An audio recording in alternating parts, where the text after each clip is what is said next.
What's up, guys? It's Thorough Thursday, which means it's time for the Thorough Thursday move of the week. Today's movement is going to be a medicine ball movement. It's known as the scoop throw. Now, before I get into the dynamics of the scoop throw, I'm going to get a little bit into the reason why I'm covering the scoop throw.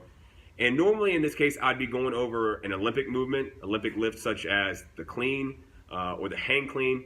But when I'm working with my youth athletes, I feel like the med ball scoop throw is a much better introduction to hip extension, to an explosive movement through the hips.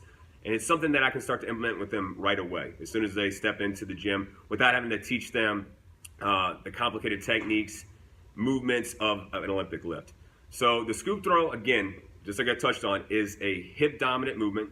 It's teaching athletes how to use their butt and hips to generate power. So our butt and our hips is going to be our power generator. That's what I want you to think about it as. Our power generator, while our core is our transmission.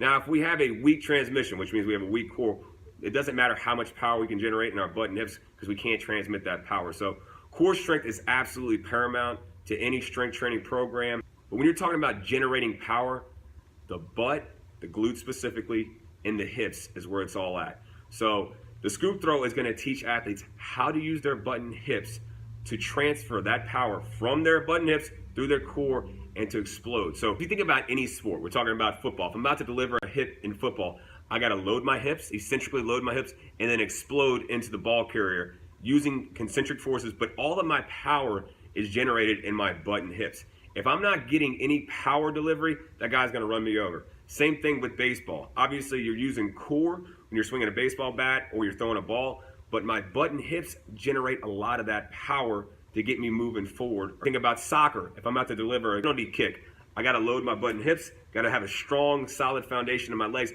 but my butt and hips, my hip flexor, my psoas is generating all that power, and that's what transitions that power into that ball and ends up in the back of the goal. So we're going to be focusing on explosive dynamic movements in the butt and hips to get our athletes firing those hips, getting them using the right muscle groups so they can transmit that power.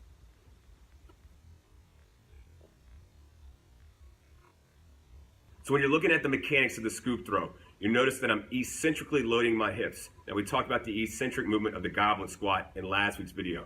The eccentric movement. Last week we talked about a slow controlled eccentric.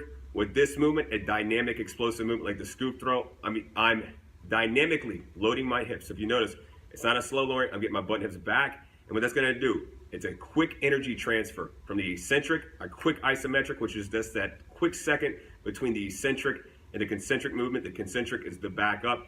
And that's how I'm getting that power generated from my butt and hips and then transmitting it through my core to explode and throw that ball up overhead.